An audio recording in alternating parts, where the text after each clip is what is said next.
This is what I do all the time. I cut this stuff out every single time. You're a snob. Huh? You're a snob. You're a snob. Particular. I'm a little bit more particular instead of picky. Sweat.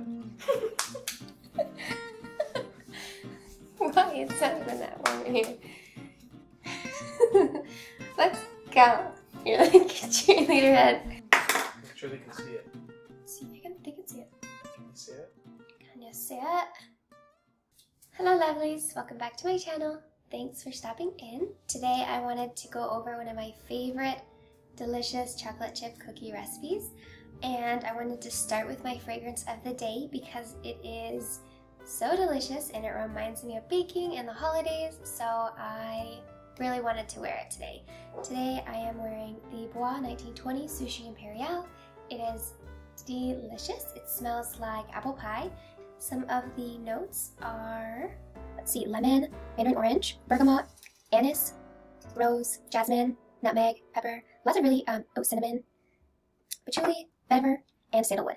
To me, it smells just like apple pie, and it is amazing, and I can smell the cinnamon and the nutmeg, and it is perfect for cooking and baking in the holidays. So I highly recommend it if you like gourmands and if you like apple pie. So today I'm going to be doing one of my own variations to Alton Brown's The Chewy Cookie. It is a recipe that I have used and modified and made much more delicious in my humble opinion. So we're gonna go ahead and get started on it. So I will post the link to the recipe down below in the information bar. However, I did do a few modifications. The butter I subbed out for coconut oil, which is really delicious. It adds a unique little flavor to the cookies. Smells delicious. You can smell it in the house and in the cookie. I think it is much better than the unsalted butter, and you only need a little bit of the oil to do the same thing as the unsalted butter. So the recipe calls for a cup. I use 3/4 of a cup of the coconut oil. Other things, bread flour, that one is a need. You use certain flours based on the types of recipes that you are using. So bread flour is important for this recipe. I use Splenda for my granulated sugar. This, I don't know, I'm using brown sugar, regular brown sugar, and Ghirardelli chocolate chip cookies, so I don't know that it makes much of a difference, but if you can sub out things where you can't really taste them, I think you should. So I sub out Splenda for my granulated sugar. Granted, there's only a 1/4 cup, but I'll take it where I can get it. This recipe does come in ounces as compared to cups, because when you're measuring things like flour, it is very dense and it can settle, and oftentimes if you're measuring by cups and you aren't really knowledgeable about the way that flours and some powders can settle, you will get much more than you actually bargained for with the cup.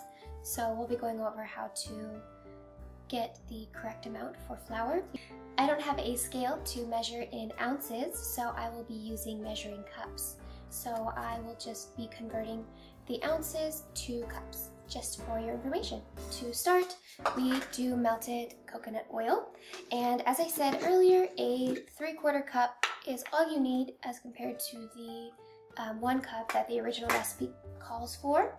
So I'm going to go ahead and toss this into my mixing bowl here and get it melted, because that is also a requirement.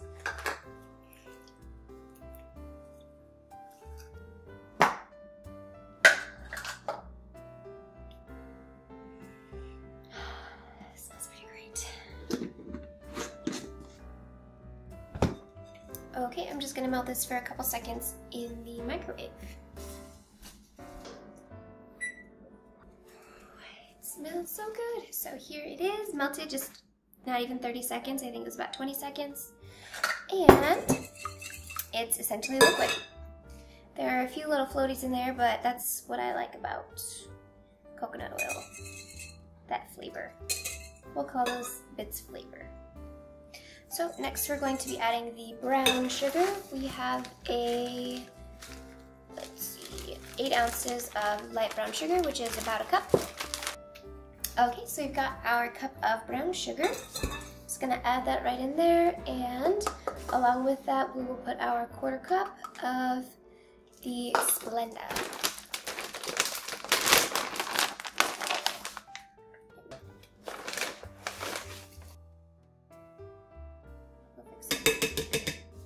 So we want to whisk this until everything is well blended. Here it doesn't get to a creamed texture as it would with butter, so you just want to make sure everything is very homogeneous and there aren't any big pieces, especially of the brown sugar, because occasionally that can get clumpy. The recipe does call for a standing mixer, but I find my whisk does better, less cleaning, and it's not too hard, so you really just want to make sure everything is really smooth. Okay, at this point our brown sugar and oil along with our Splenda are pretty well mixed. It doesn't really look that great. The sugar and the oil don't seem to be mixed very well, and the oil kind of rises to the top, but that will all change once we get our eggs and milk in there with our vanilla. So we'll move on to that point. We're going to go ahead and put all 3 pieces together, so the sugar and the oil with the milk and eggs along with our dry ingredients, and then we'll combine them all at the end and it'll be really seamless. So we're going to start with our wet ingredients with our milk, which is 1 ounce, and that is 2 tablespoons. So we're just going to use our measuring cup here and our room temperature milk, which with liquids like eggs and milk and butter, you want to get to room temperature before you start cooking with them. So we've got our milk in there. Now we're just going to add 1 egg and an egg yolk. The egg yolk will help the cookie to be extra chewy, extra moist. And it's just 1 egg yolk, and I just separate it by breaking the egg and running it back and forth between the 2, so just like this. And that gets rid of that membrane. I'm just going to toss that into our measuring cup there.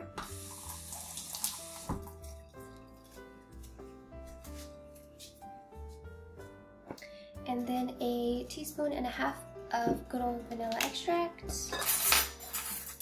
I always just put them together like this and then pour it in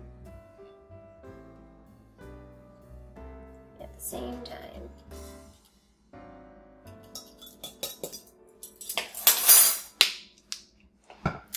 Love it. And we'll be adding our dry ingredients over here, just on a paper plate that you can use to kind of taco shape and kind of sift or slowly dispense into your bowl. And of course you want to sift your flour to aerate it, which we'll be doing a little bit of as we scoop it out. So it calls for 12 ounces of bread flour, which is 1.5 cups. When you use flour after it's settled for a while, you can get up to like 1/2 cup extra from what you want to, especially in about 1 cup of flour. So when you use it, you want to fluff it up. I'll usually get a spoon and fluff up the flour and then measure that way. That's why Alton goes with the ounces. Measuring by ounces is a much more accurate way of getting the right amount of product. So what I just go is I take a spoon and I just fluff up the flour here. And then I will take my measuring cup and grab it after it's been fluffed. And just take my spoon and level off the top. Right into the sifter. So 1.5 cups. Then we'll have our teaspoon of baking soda.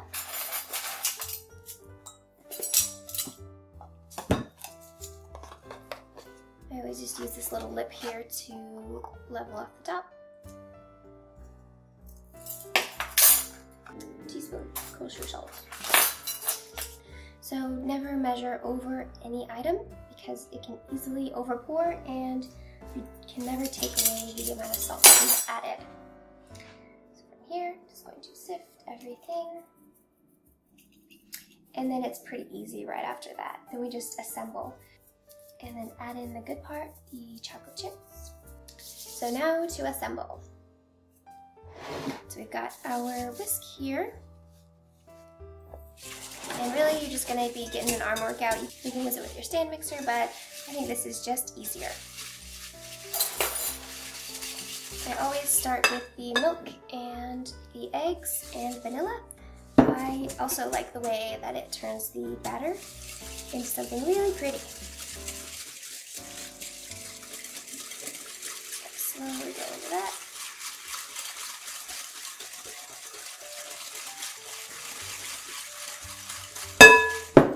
Smells good. And from here, we will slowly add in our dry ingredients.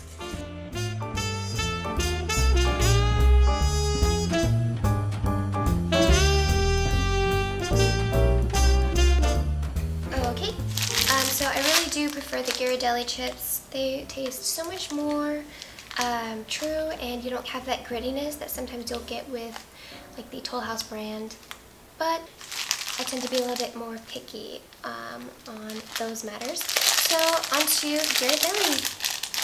So you can tell from just the smell how good it is. And these are little babies. Little babies.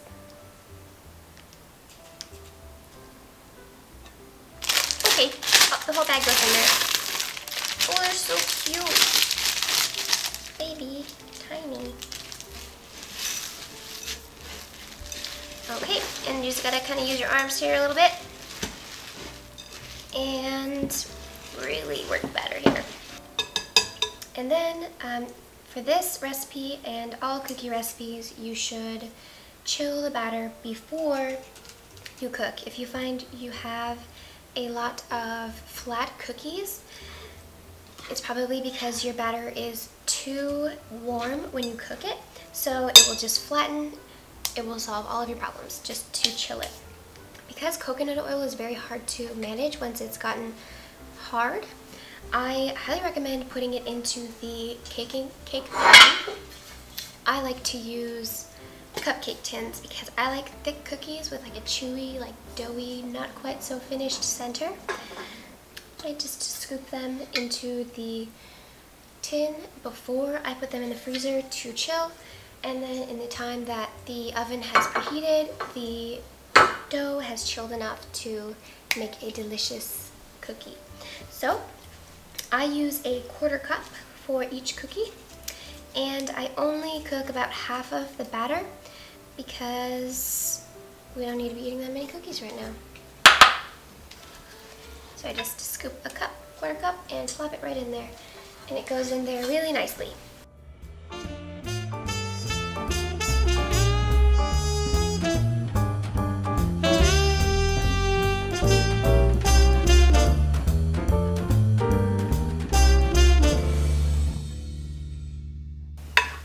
And then we'll go ahead and toss those into the freezer.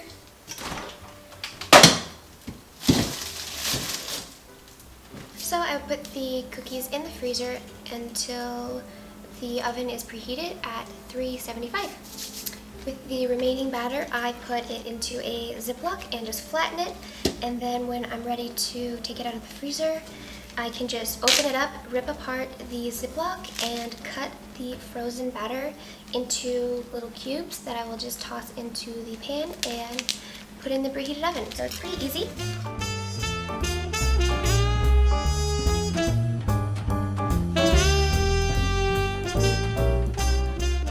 And then I flatten it so that they're all even sized cookies when I cut them up. There you go, and then you just lay it flat and it'll harden and you've got perfectly square portions. Okay, it has been about 20 minutes or so. Our oven is preheated.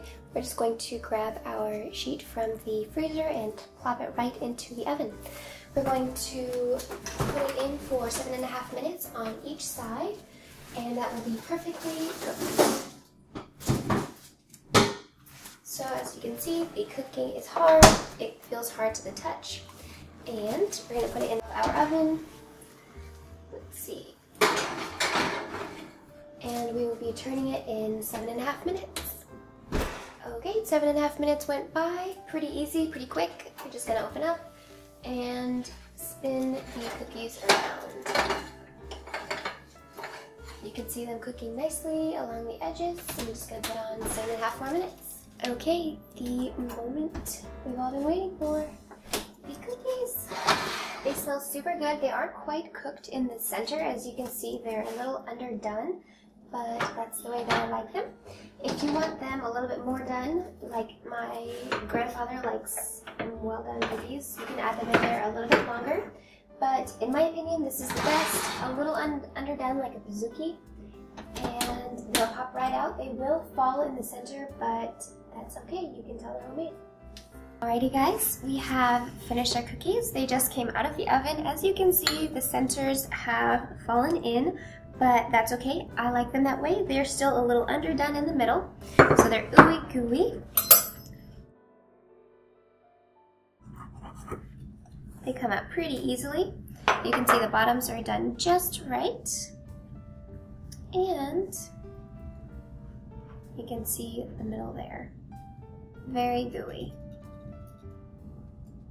They smell great and taste even better. Thanks for stopping in, guys. We will see you in a week. I hope that you try out these cookies and you leave a comment telling me how it went. We'll see you soon.